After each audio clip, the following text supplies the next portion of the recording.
de Alfredo Sepúlveda, el libro Breve Historia de Chile. Capítulo 1. Volcanes, animales y humanos.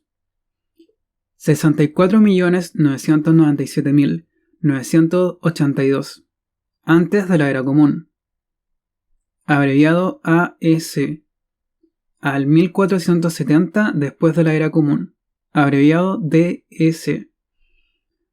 Hace 65 millones de años, el territorio sobre el que va a desarrollarse esta historia era una franja situada en el lado occidental de Gondwana, el gigantesco continente sureño que reunía a África y a América del Sur. Cuando nuestros vecinos bromean con que nos estamos cayendo al mar, no están tan perdidos. Estuvimos bajo el mar durante millones de años. Sobre nuestras ciudades y campos de hoy flotaba libremente entonces las criaturas marinas del Cretácico, los amonites, esas criaturas con concha en forma de remolino, tiburones, el arquelón, una tortuga que medía lo que 2 personas, peces de varios tipos y crustáceos. Las fuerzas internas de la Tierra comenzaron a dividir a Gondwana.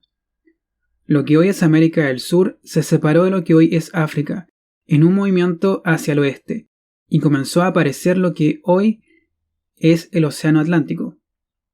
Bajo las aguas del Pacífico, la placa sobre la que se alzaba el continente se topó con otra masa de rocas, la placa oceánica, y Chile, aún submarino, comenzó a empujarla, y ella entró como una cuña debajo de nosotros. Es lo que se conoce como subducción. Al principio, la placa oceánica era muy densa, así que descendió hacia el centro de la Tierra, con un gran ángulo de inclinación. Mientras más se hundía, más calor encontraba, y el agua atrapada en ella comenzaba a escapar a gran presión y a fracturar las rocas en su camino hacia arriba. Esto fue la receta perfecta para la generación de volcanes. Un posible observador en esa época hubiera visto una serie de islas volcánicas que se disponían en un eje que iba de norte a sur.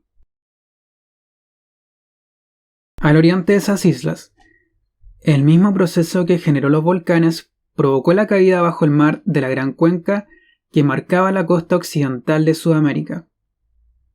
Eventualmente, el agua pasó por entre las islas y llenó la cuenca, lo que generó un mar interior de baja profundidad.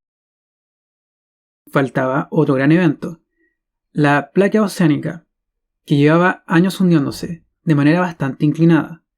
Dejó poner un material tan denso al continente. Esto determinó que el ángulo de hundimiento de la placa fuera menos acentuado, y al ocurrir esto, el continente comenzó a emerger. Fue un levantamiento más o menos brutal. El antiguo lecho del mar interior subió y quedó expuesto a la erosión. Además, con el cambio del ángulo de subducción, la actividad volcánica se desplazó al oriente y levantó la corteza de la Tierra hasta más de 7.000 metros sobre el nivel del mar. El agua nunca más volvió a entrar. Así, el territorio sobre el que la historia humana se escribirá millones de años más tarde quedó armado más o menos como lo conocemos hoy. Los volcanes del mar se apagaron, el agua se alejó de ellos y se convirtieron en la cordillera de la costa. El antiguo fondo marino hoy lo llamamos depresión intermedia, y sobre ella se nos ocurrió primero cazar y recolectar frutos, y luego desarrollar agricultura, ganadería y ciudades. Los antiguos titánicos volcanes al oriente de la franja son la cordillera de los Andes. Muchos de ellos aún están activos, y aún hoy los aviones más avanzados les tienen respeto. La presencia de fósiles de criaturas marinas a gran altura es un recordatorio de ese viejo mar interior. En el sur del país, la isla de Chiloé y los fiordos australes asemejan la vieja geografía de la zona central. En el norte, por razones que podrían tener que ver con gigantescas explosiones volcánicas, un acantilado de más de 1.000 metros enfrenta al mar. En los siguientes 25 millones de años ocurrieron muchas cosas sobre el territorio. No hay manera de que haya algo común que otorga unidad a esta friolera de tiempo más que el hecho de que no hay ningún humano presenciando nada.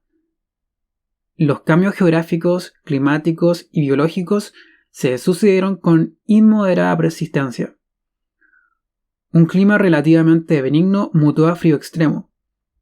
Hubo dinosaurios, aparecieron las aves y los primeros mamíferos.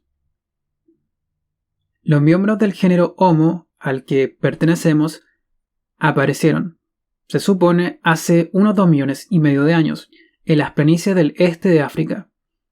Pero el continente americano, ya unido en sus partes norte y sur por el Istmo de Panamá, estuvo libre de ellos durante casi todo ese tiempo. El Homo sapiens, es decir, el hombre sabio, que es la nada modesta forma en que nos hemos llamado a nosotros mismos, la especie humana a la cual pertenecemos, tiene una antigüedad supuesta de unos 195.000 años. Durante la mayor parte de este periodo, nuestros ancestros convivieron con otras especies de hombres, como los neandertales. Pero hoy somos la única especie del género Homo que queda sobre la faz de la Tierra. ¿Qué pasó con las otras? Aparentemente las exterminamos, no tanto gracias a nuestras habilidades como constructores, ni a nuestra gran inteligencia superior. A los neandertales no eran muy diferentes a nosotros en estas habilidades, sino gracias a la elaboración de un complejo lenguaje capaz de crear abstracciones y símbolos, como mitos, leyendas, religiones e instituciones políticas, que nos permitió organizarnos en grupos de miles de individuos. No era que los sapiens tuviéramos el monopolio del lenguaje, sino que el nuestro nos permitía contar cuentos que no tenían que ver con la vida real. Más que sabios, habíamos sido capaces de crear ficciones que nos unían. Es decir, teníamos el don de la mentira. Los pobres neandertales no andaban en grupos de más de 150, y no se han encontrado fósiles de ellos más recientes que de hace 30.000 años. Pero este eventual genocidio cometido por los sapiens no fue una historia americana, sino europea y asiática. América fue la última gran masa de tierra a la que llegaron los humanos, después de haber logrado la proeza de navegar hasta Australia. Hasta hace unos años, la teoría más aceptada del poblamiento de América era la del paso de nuestros tatarabuelos, sapiens, desde las planicies de Siberia a Alaska, a través del puente de Bering, que, gracias a que el nivel del océano había disminuido en más de 100 metros en la última glaciación, hace unos 12.000 años, era una gran franja de tierra fácilmente transitable. El hallazgo de restos arqueológicos de la cultura Clovis en Estados Unidos pareció darle un respaldo a esta tesis. Los paleoindios Clovis, así se le llama a los primeros indígenas americanos, con una antigüedad de unos 13.500 años, habrían utilizado una franja de tierra que se abrió entre el hielo canadiense para llegar al sur. Ellos serían los primeros americanos y los padres de todos los demás. El hallazgo, justamente en Chile, del sitio arqueológico de Monte Verde, cerca de Osorno, puso a la teoría de Clovis de cabeza. La antigüedad de Monte Verde es de 14.800 años. La localización tan al sur dató mucho más atrás el supuesto paso por Canadá de los Clovis, haciendo inverosímil ya que el pasadizo no podía haber existido. Los estudios genéticos han creado un nuevo consenso. Aunque no sabemos por dónde ni cómo pasaron nuestros tatitas al sur, otra teoría afirma que por la costa del Pacífico, entonces con el mar mucho más bajo. Si está probado desde el punto de vista genético que venían de Siberia, pero llegaron al menos en 3 oleadas. Incluso parece haber una migración posterior desde América a Siberia. Hay humanos en el territorio que hoy llamamos Chile, entonces al menos hace 14.800 años. Sabemos muy poco de ellos, pero no estamos completamente en la oscuridad. Su llegada coincide más o menos con el final del último periodo glacial. Para entonces, la Patagonia era un inmenso casquete de hielo. El clima en Santiago era como el de Puerto Montt, El del norte chico como el de la zona central y en el actual desierto de Atacama llovía y había humedad. Pero incluso este periodo con humanos, más acotado, que cubre unos 15.000 años hasta la llegada de la escritura y la posibilidad de registrar la memoria, es difícil caracterizarlo de una manera uniforme, salvo, ahora al revés, por la presencia de humanos. A unos 15 kilómetros al sureste del pueblo de San Vicente de Tahuatahua, en la zona central de Chile, se encuentra el sitio arqueológico Santa Inés, explorado por arqueólogos desde el siglo XIX. Humboldt lo visitó y halló un fósil de mastodonte. Fue una laguna que se disecó por acción humana en aquella época, pero se ha podido establecer que la laguna fue un magneto para la ocupación humana, permanente o esporádica, por lo menos desde hace 12.000 años, si queremos ponernos conservadores. La historia fósil del sitio es extrema. Mamíferos grandes como los gonfaterios, mastodontes y pariones, los caballos americanos, que hoy están extintos, usaban el lugar para beber y muchas veces perecieron atrapados en las riberas fangosas. En sucesivas etapas, cazadores-recolectores aprovecharon el regalo y atacaron a las presas. Les dieron muerte, las faenaron y las comieron ahí mismo. Los primeros guatones parrilleros de la nación, no sin antes llevarse la grasa y la piel. Estos cazadores-recolectores de grandes animales hoy extintos probablemente aprovecharon las particulares islas flotantes de la laguna. Entreveraban masas de hierba que podían soportar sin problemas, según los testimonios del siglo XIX, a una vaca. Hubo también grupos humanos que hicieron entierros fúnebres, con ofrendas que consistían en flechas de piedra, decoradas con un pigmento rojo. Otros grupos más tardíos usaron la laguna para obtener directamente la proteína. Anuros, sapos y ranas, coipos, y la carne y los huevos de las aves que se alimentaban ahí. No se ha podido probar que la laguna haya sido un sitio de pesca, pues no se ha recuperado ninguna pieza de tecnología humana que lo haya permitido. Botes, cañas. Aunque tampoco se puede descartar. Así, la dieta de estos cazadores-recolectores pudo haber sido momentos de bonanza extremadamente saludable. Una mezcla de lo que obtenían en los bosques y de la tierra, más la proteína de origen animal, incluida la caza mayor. La presencia humana registrada en esta suerte de mall prehistórico alcanza a una ocupación más o menos estable de alfareros que estuvieron ahí apenas 2 siglos antes de que aparecieran los españoles.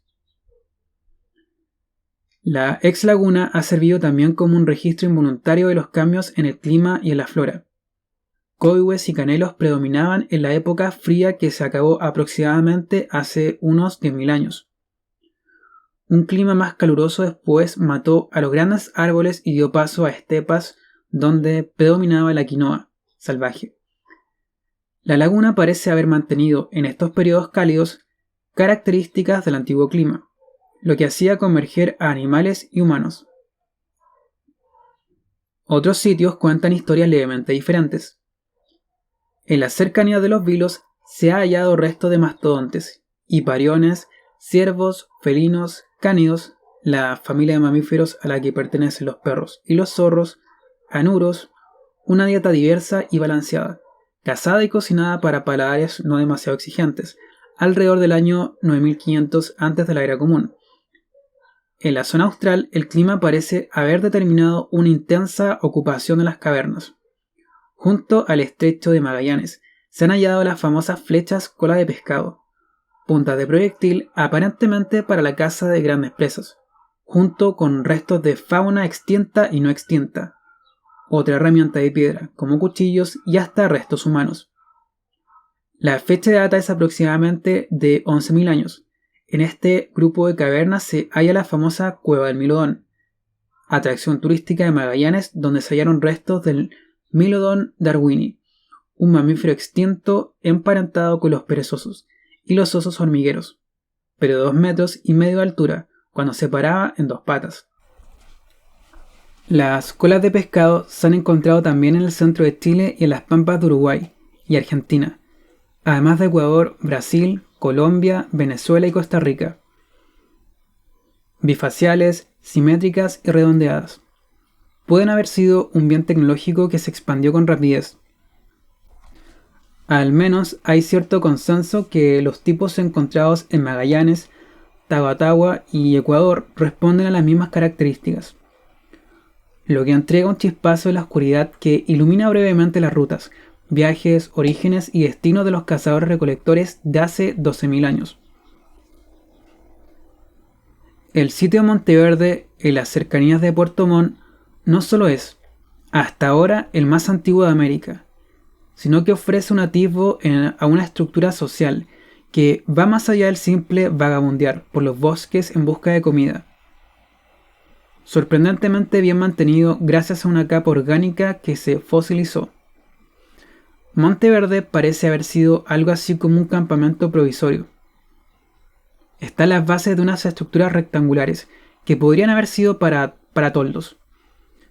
Hay áreas diferenciadas para la preparación de herramientas y fogones.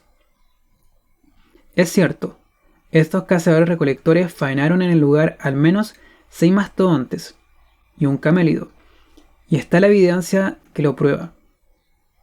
Es verdad que hay evidencia de tecnología, dardos, puntas de flecha y hasta boleadoras. Sin embargo, la historia que cuentan los restos ahí encontradas es mucho más fascinante. De las 73 especies vegetales halladas en Monteverde, 28 no son del lugar. Provienen de la costa y la cordillera. Hay plantas comestibles y otras que se cree de uso medicinal.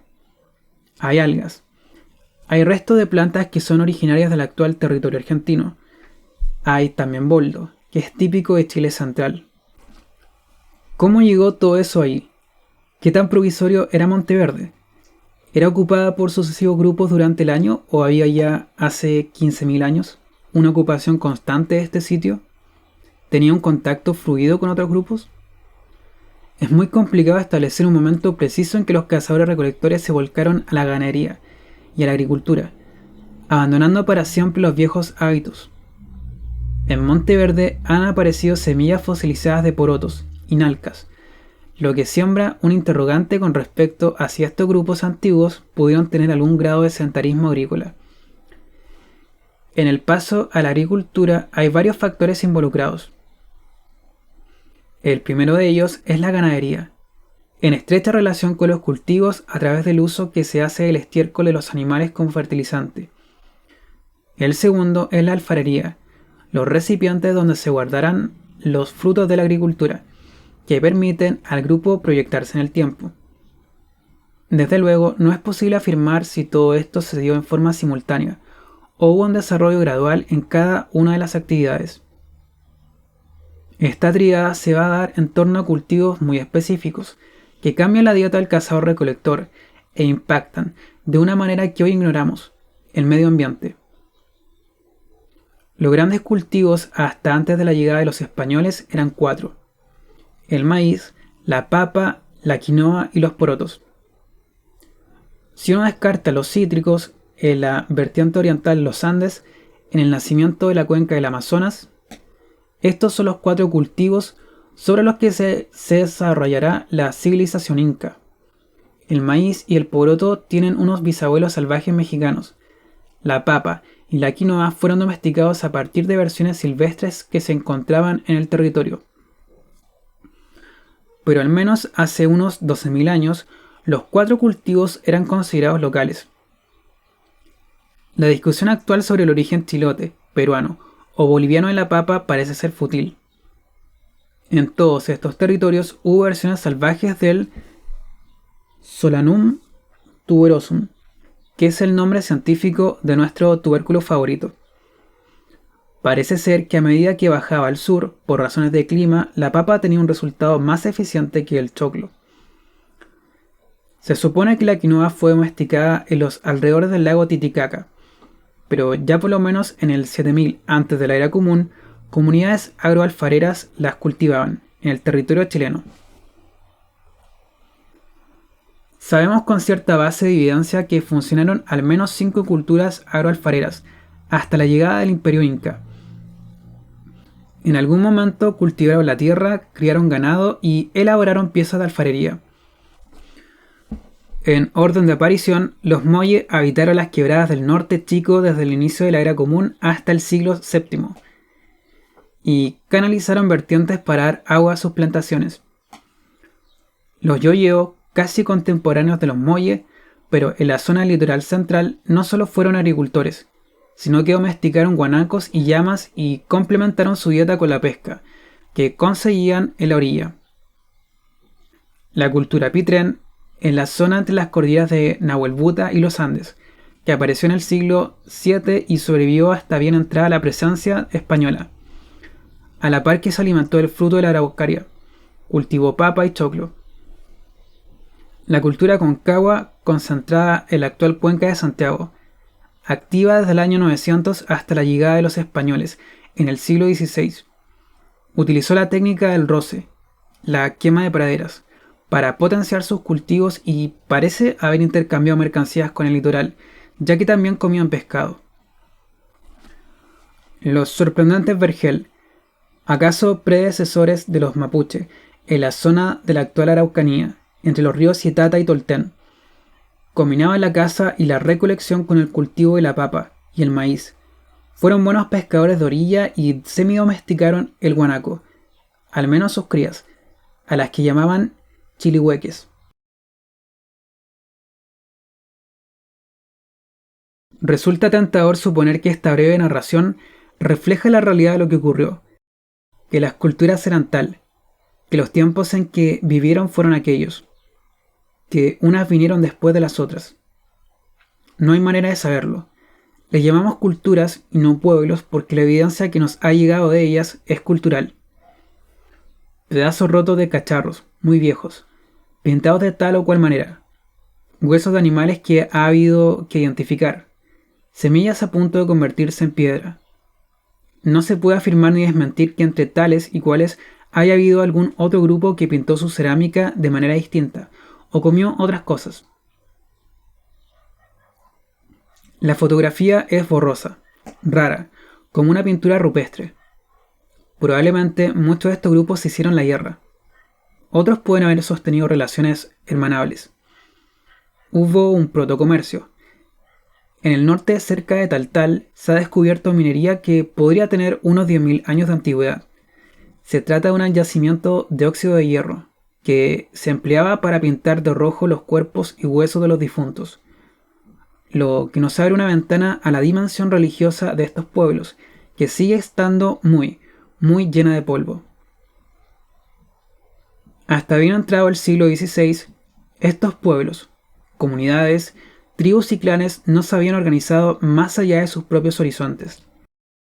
El gigantesco territorio que ocupaban no tenía ni un nombre único que lo designara, ni un idioma que lo recorriera de principio a fin, ni reyes, ni grandes señores o señoras que ejercieran dominio sobre paños extensos de tierra. Sin embargo, dos pueblos extranjeros, uno un poco más al norte y uno muchísimo más lejos, les llevaban una ventaja brutal en todos estos aspectos. Cuando aparecieron, la faz del territorio nunca volvió a ser igual.